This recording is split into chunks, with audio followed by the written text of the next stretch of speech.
Hey, how are you? Welcome back to NOTCAST. It is Monday, 2nd of October 2023. This is, I think, number 321, I think. And I'm trying a new lighting setup.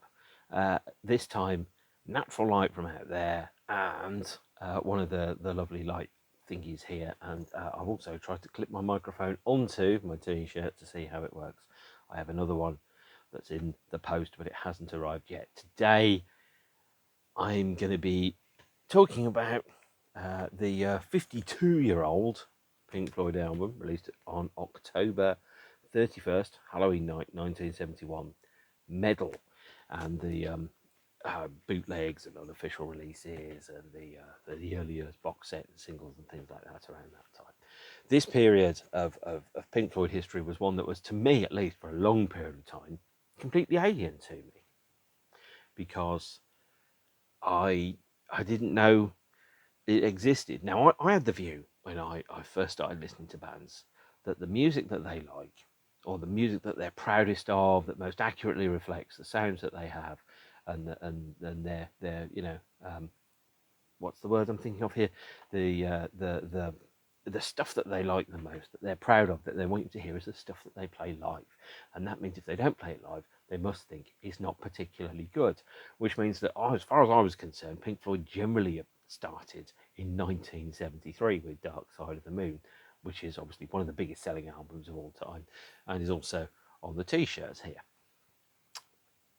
But I was wrong. In those days, when I was younger, the hair was on the top of my head and not on the bottom.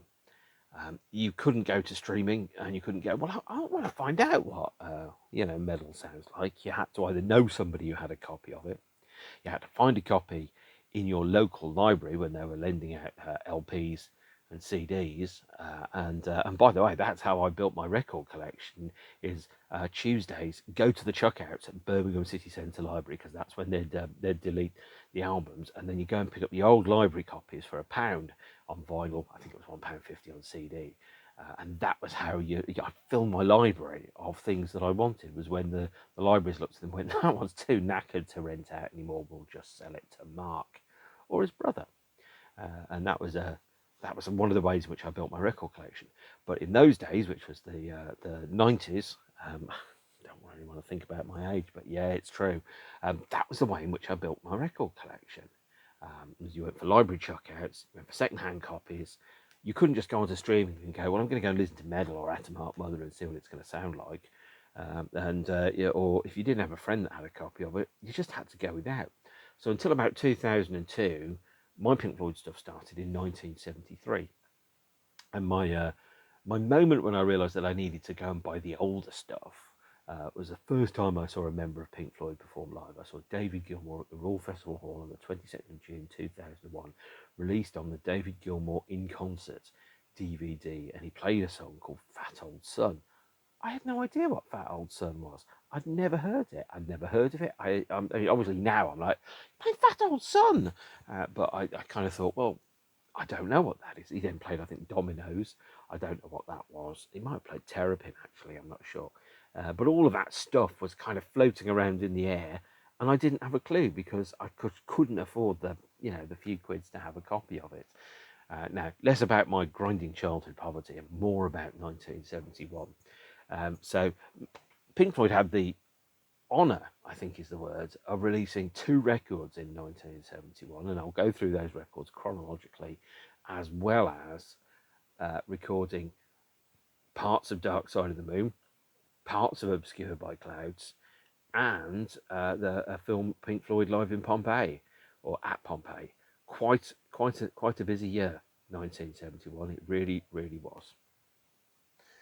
So 1971 then started off with Pink Floyd recording their new, as yet untitled album, starting on the 4th of January 1971 at Abbey Road Studios. I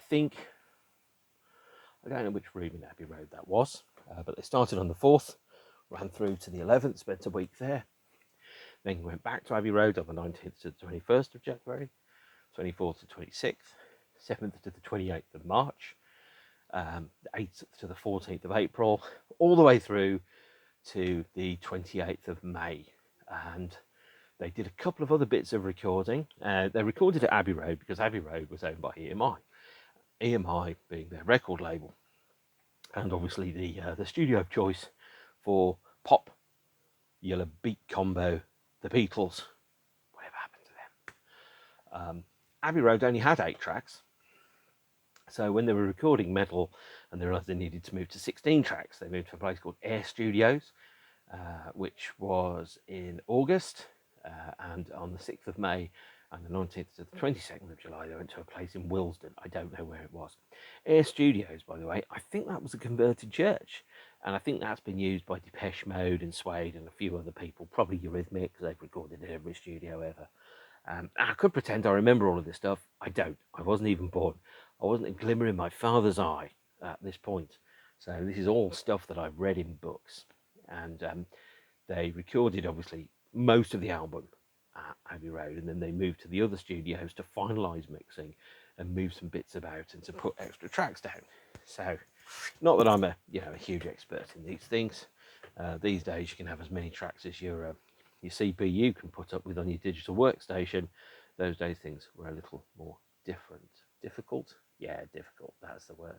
The first kind of thing that the band also did that year was touring. Started touring, didn't stop. It was a way to make money at that point. There wasn't a huge amount of money in record sales. There's even less these days. But touring and playing the university circuit and international circuit was an important part of their activity. So the first thing they did, I think, 12th of February 1971, they played Colchester University in Essex, which was released as this bootleg CD very recently, a couple of years ago, Set the Controls. And this is a remastered, unamazing audience recording from the period on the Blink and You'll Miss It Audio Vault label, which is like the other bootleg releases that I will show you with similar packaging from the same period. These are shows that didn't make it onto the early years box set because they're audience recordings. Thanks to EU copyright law, if the recording artist doesn't exploit the recorded material within 50 years of first recording or publication, then it falls into what's called public domain, and you and I, we're the public. And that means that record labels don't need bands' permission to put out CDs of things like, say, for example, Pink Floyd live in Colchester on the 12th of February 1971, because as soon as it becomes the 1st of January 1972, it falls out of copyright. We also have a thing called copyright dumps, which you've probably heard about. Copyright dumps are where artists, including Pink Floyd, release to streaming or CDRs or vinyl sets, copyright extension box sets. I may have mentioned these before. Frankly, craven and artistically uninspired releases that exist solely for the purpose of extending the copyright of the existing material and would never have seen the light of day otherwise. Beatles did it with iTunes only sessions releases that were available briefly that you could download, 47 takes of She Loves You, Yeah, Yeah, Yeah, or whatever it is. And there's a whole industry in this.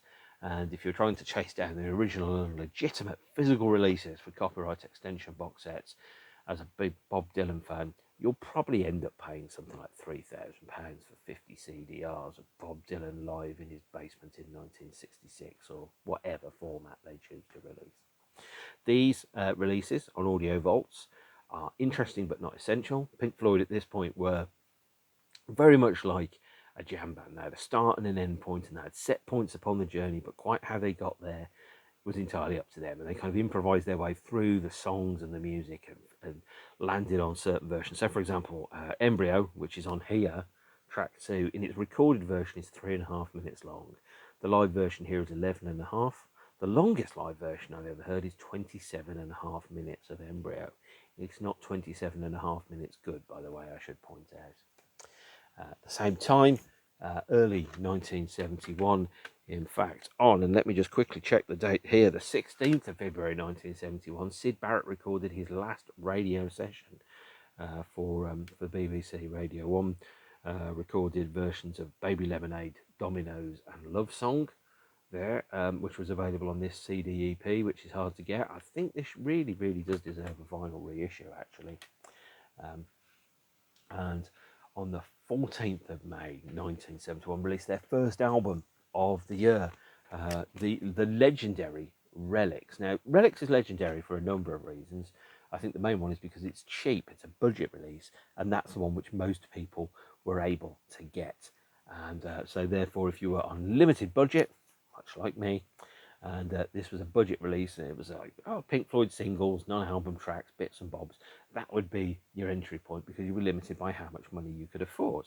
So this has, Arnold Lane, See Emily Play, Julia Dream, Nile Song, which was a single in some parts of the world on it, as well as a previously unreleased track called Biding My Time. Biding My Time was recorded in 1969 for the potential LP release of The Man and the Journey Suite, which was recorded live in Amsterdam. This version is on Starline Records, whoever they are, and I've realised it's getting very, very dark indeed as the sun is going down. So at some point, I'm going to pause and switch the light on. Now the question is when, and you'll have to adjust your sunglasses like in Repo Man when you do that. But Relics was released on the 14th of May 1971, and if you bought all the Pink Floyd singles as they came out, you'll have had everything on there apart from one track, Biding My Time, which, of all things, Biding My Time features a trombone solo by Rick Wright, which is not what I expected to say or to find out. This cover art here on Relics was drawn by Nick Mason, utilising his 3 years in architectural college wisely, I suspect. And look at where it got us. It got us to this.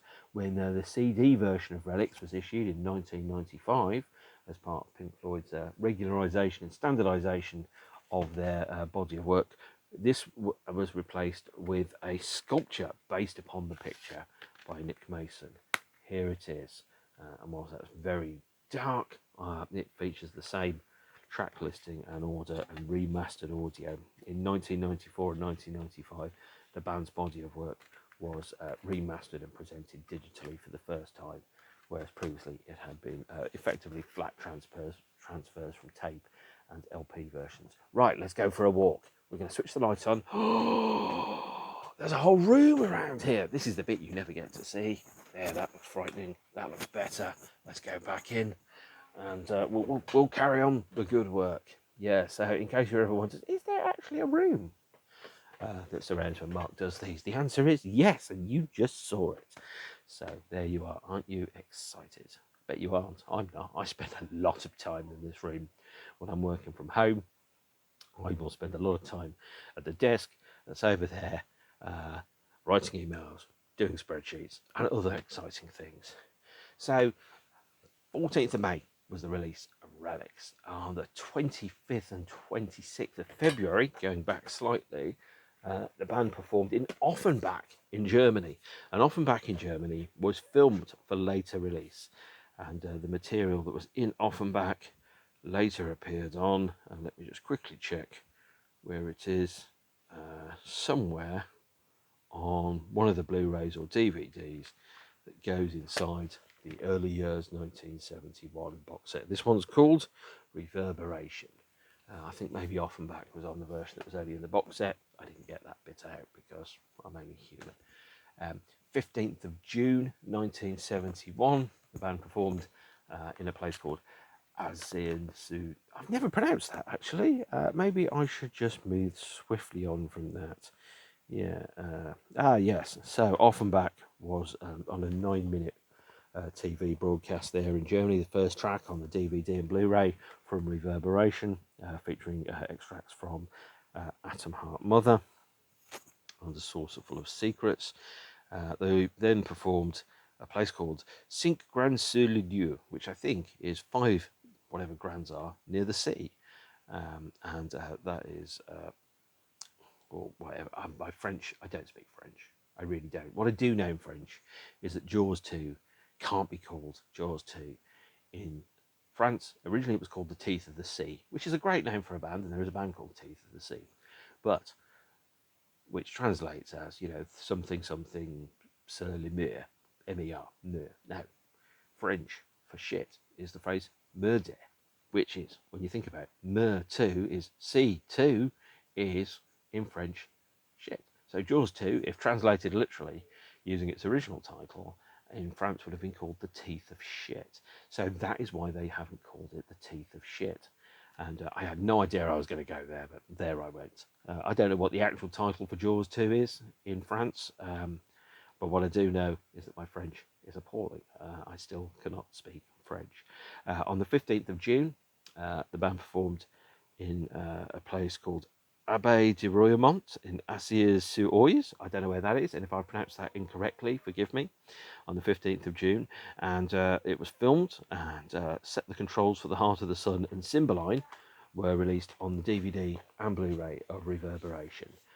It's good leftover footage. It's not amazing, but it's quite nice to have. It's certainly not something you necessarily would expect to have. And then on the 1st of July, an extract from Atom Heart Mother, recorded in Austria, I think was also on here. On the 1st of July 1971. We also had, oh, by the way, I've gone straight into Reverberation, and I should point out, although I am strictly speaking talking about Meddle, I'm also talking about the entire of 1971, which the band spent most of the time either touring or recording Meddle. Meddle came out on the 31st of October, so it's going to be towards the end of the episode. And played Australia, and it was, I think, their first Australian tour, and they played Randwick Racecourse in Sydney on the 15th of August, which had Careful with That Axe Eugene, and the band's interview was broadcast on television. That is also on here. It's basically lots of random odd bits of footage, and then we have two extra bits and bobs on here. We have an interview with Storm and Aubrey Powell from 1971, a track from Meddle. I will get round to that, by the way, before you think I won't. And then also Atom Heart Mother, recorded in Austria and in Japan. That's only 68 minutes of material that are on here. It's not a huge amount, truth be told. You do also get a quad mix of a track called Echoes, which is the centerpiece of the Meddle album, and very, very much worth hearing. And I will wax lyrical about how good Echoes is shortly. On the bootleg front, we had this recording in Brescia, in Italy, 19th of June 1971, again by Audio Vault, again in the copyright extension grey market. These pressings are made once, they disappear, they probably cost about £10 for a double CD.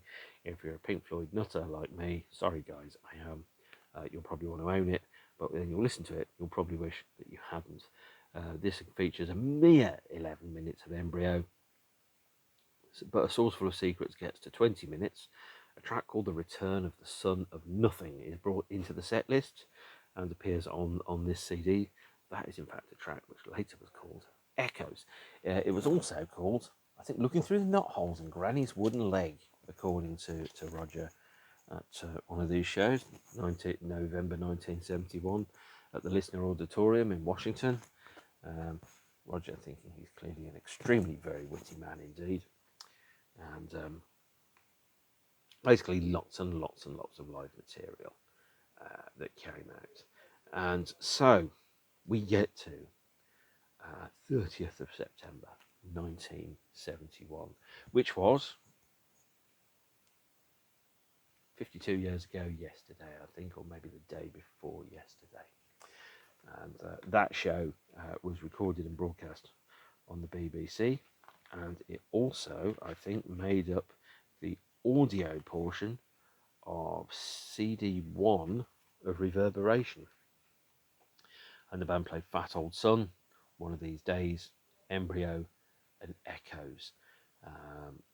Embryo being one of the more definitive versions of the track. Also, by the way, they played a blues improvisational number, which was about 5 minutes, which is not on here, although it was broadcast on the radio, but it was only broadcast on the radio in, of all places, WNEW in New York, which is quite surprising, all things considered.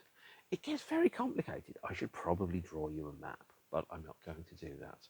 And on the CD, we also have Nothing Part 14, which is a work in progress of Echoes, as the first track on the CD for Reverberation. In short, I've got about this arse about face. I've mentioned all the stuff that's on all the extra stuff. I haven't got to talking about Meddle itself. And Meddle was released, well, depending upon where in the world that you were, on the 5th of November or the 31st of October.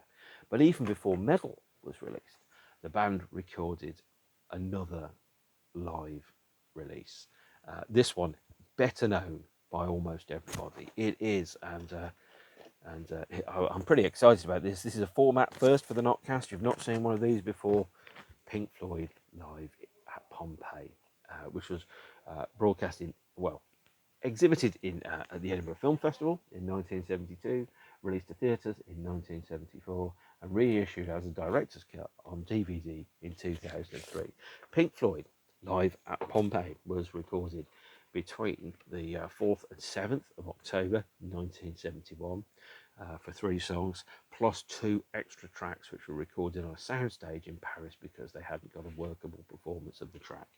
The Laserdisc, by the way, is a much maligned and much lost format. So let's go and have a look at a Laserdisc because they're huge and useless. Oh my God, look at that, looking through the holes in Granny's wooden leg.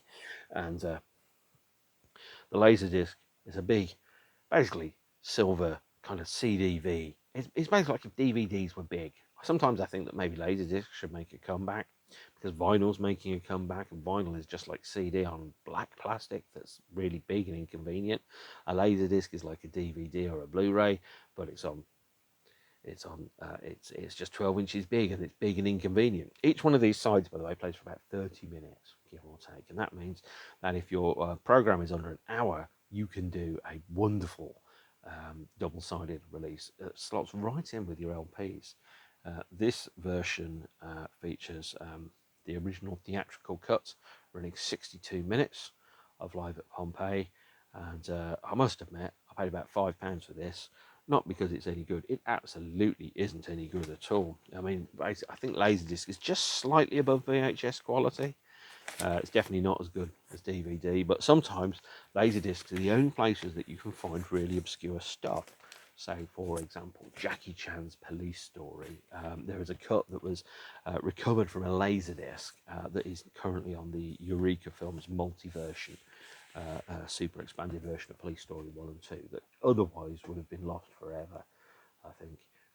Live at Pompeii, I really like Live at Pompeii, but I only like the theatrical cut. The director's cut is put technically bullshit, and I'll explain why.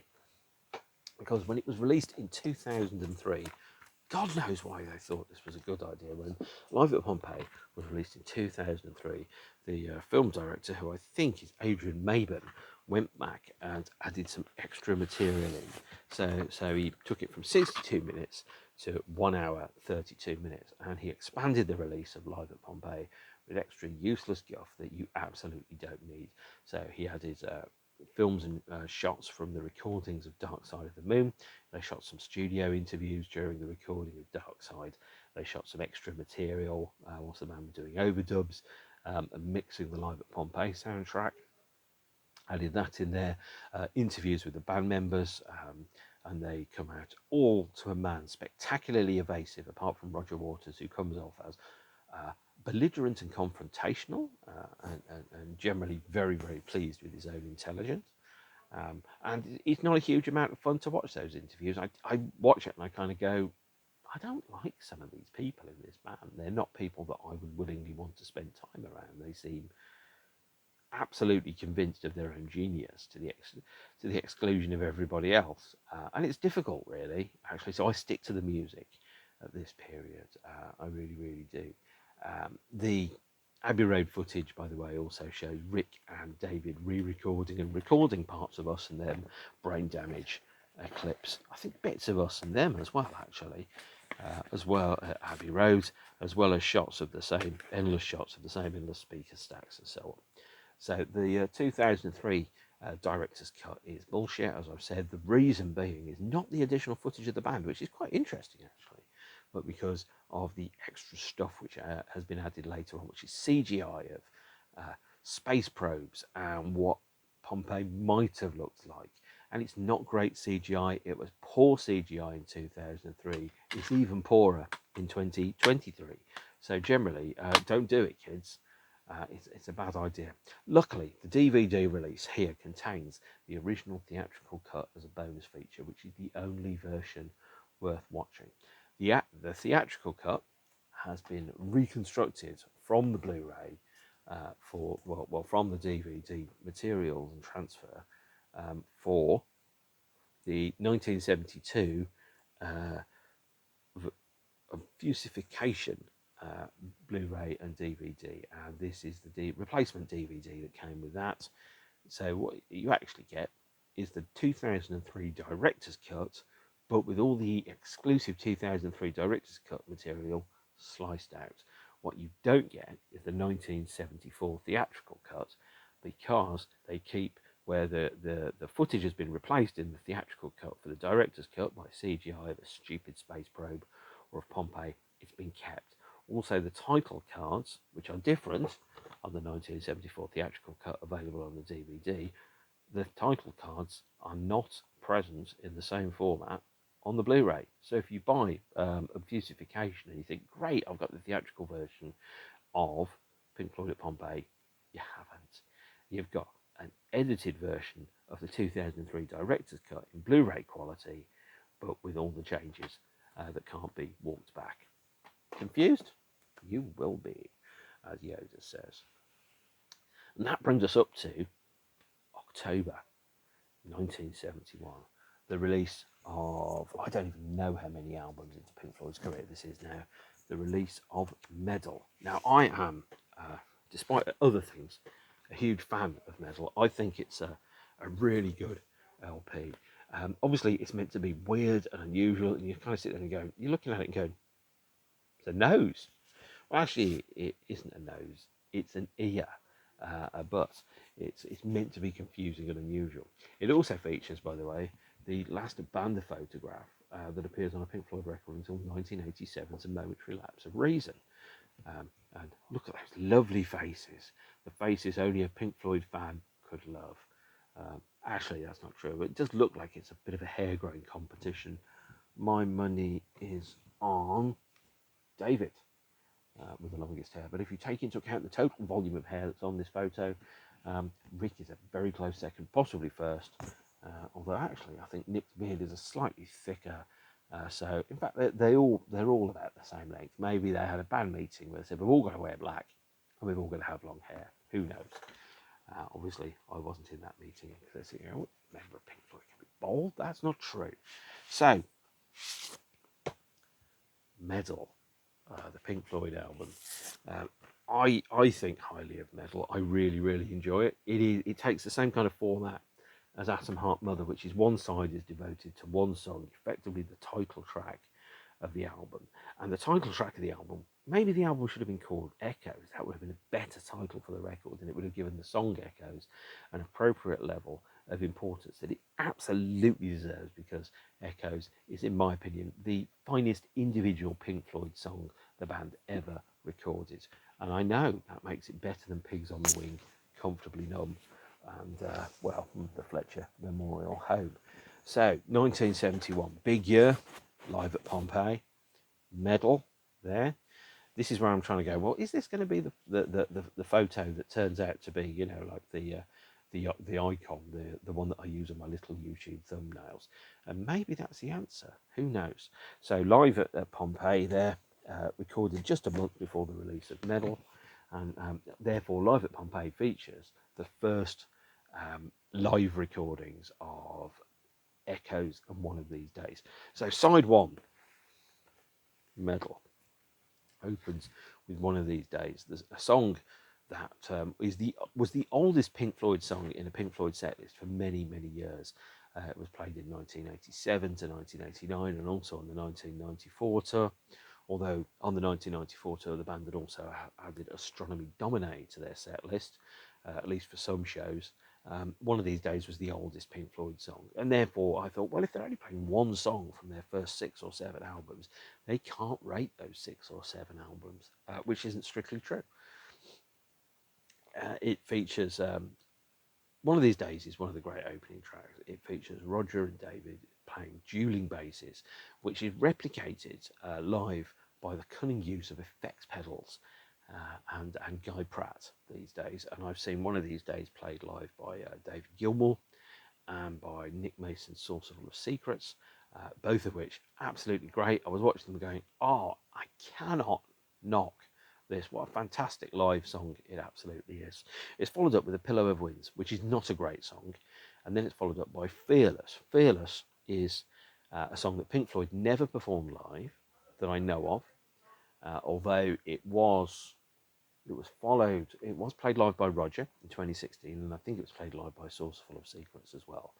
But Fearless has this really weird little trick of kind of like just fading out when it's played live and turning into a recording of You'll Never Walk Alone, the song that is beloved by fans of Liverpool Football Soccer Club, whatever one it is. And it's followed up with a track called Saint Tropez, which is not great. I thought Saint Tropez was a different song. And then Seamus. Seamus is terrible because Seamus is Pink Floyd on acoustic guitars with a singing dog. Yep, you heard that right. A singing dog. Now, since they couldn't, and therefore it's called Seamus because the dog is called Seamus. When it was recorded for Live at Pompeii, they couldn't get Seamus. They could get a dog called Mademoiselle Knobs. So they have a track called Mademoiselle Dogs that is Pink Floyd playing acoustic guitar whilst the dog sings along. It's almost as bad an idea as you might think. What would be the worst idea? Well, apart from Alan's Psychedelic Breakfast, Seamus and Mademoiselle Knobs may be the worst Pink Floyd songs. Better than Corporal Clegg, or for that matter, the Fletcher Memorial Home. That said, side 2 is where the action is. Side 2 is the best Pink Floyd song. It is Echoes. It is an epic. It's an incredible song. I've had the good fortune to see Echoes played live by members of Pink Floyd in front of my very eyes twice. Once, the last time that it was performed by David Gilmour's solo band in the UK publicly at the Royal Albert Hall on the 31st of May 2006, which featured, by the way, the best heckle I've ever heard. Somebody up there in the gods went, "Give us a ping, Rick!" just before Echoes was going to start. I really wish they kept that on the DVD, but they didn't.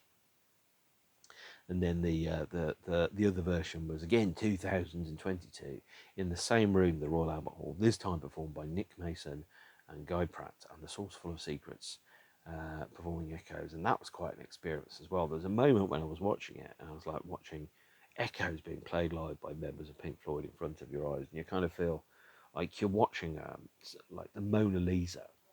You know, this is a song that not only are we vastly running out of opportunities to see it performed live by any members of Pink Floyd, because they're all about 76 to 82 or thereabouts, you're also kind of watching it and going, I'm seeing Echoes performed by people from Pink Floyd. I mean, firstly, that song's 51 years old, or it was 51 years old at the time, and secondly, fucking Echoes. It's like, you know, the 1812 Overture or something in terms of its glorious majesty.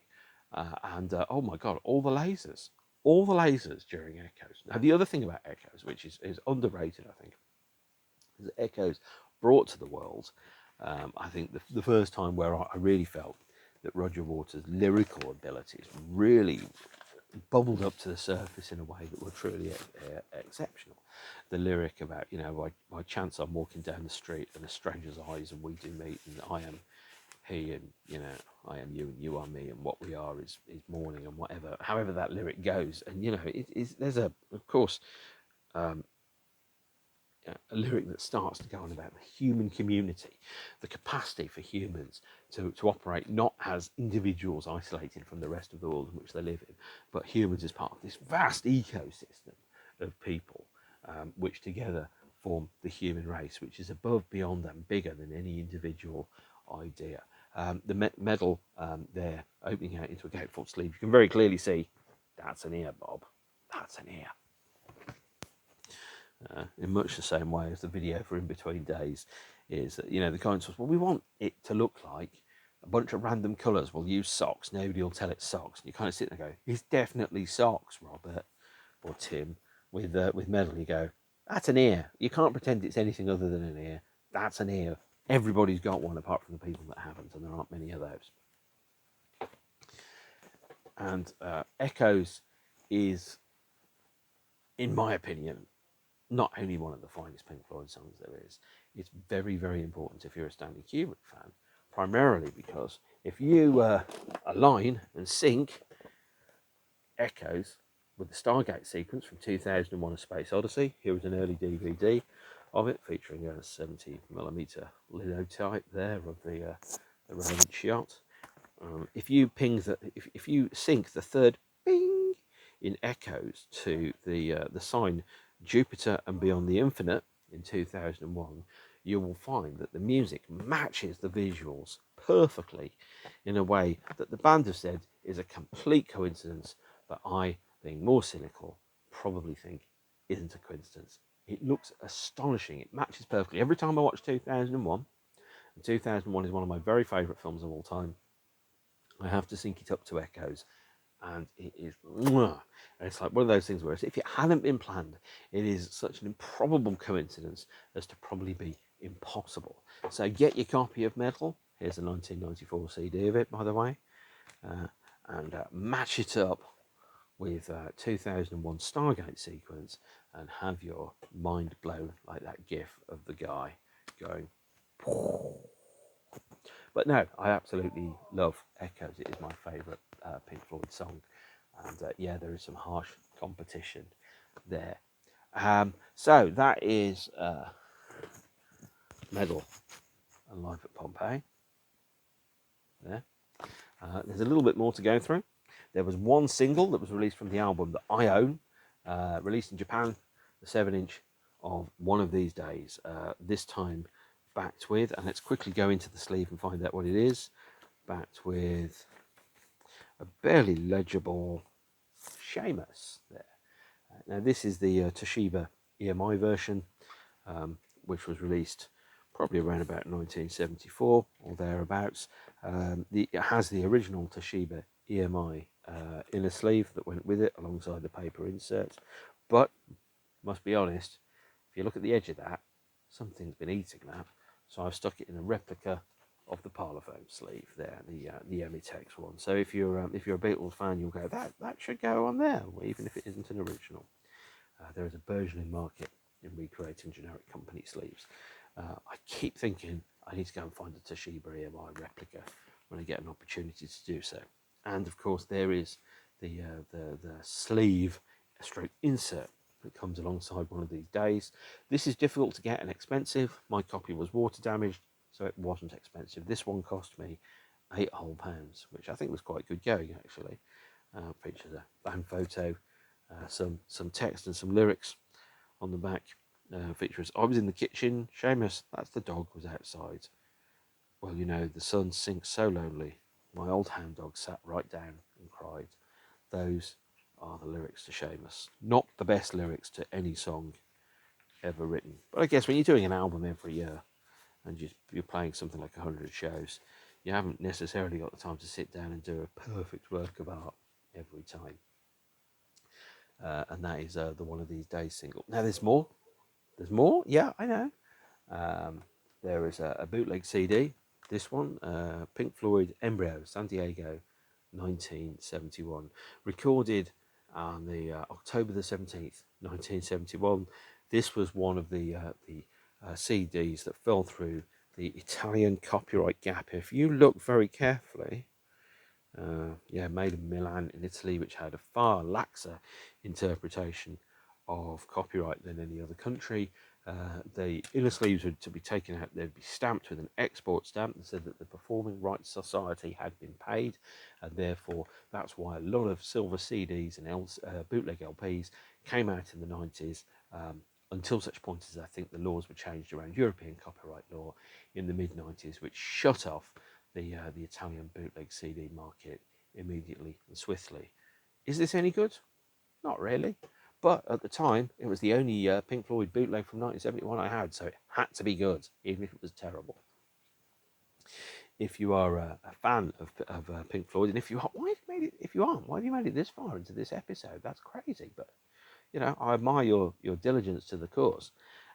There are 2 now out of print bootleg DVDs from the early noughties. Pink Floyd Live Anthology. Everything that's on here is on the early years box set, and Pink Floyd Video Anthology, which is the promotional films, which features, by the way, French Windows and Crystal Voyager, one of which is soundtracked by One of These Days, with an animation by a chap called Ian Eames, which is available on here, and I think it's One of These Days is that. Now, last bit of super mega trivia here, as if you thought you couldn't, yeah, One of These Days is by animation by Ian Eames in Birmingham, UK, July 1972.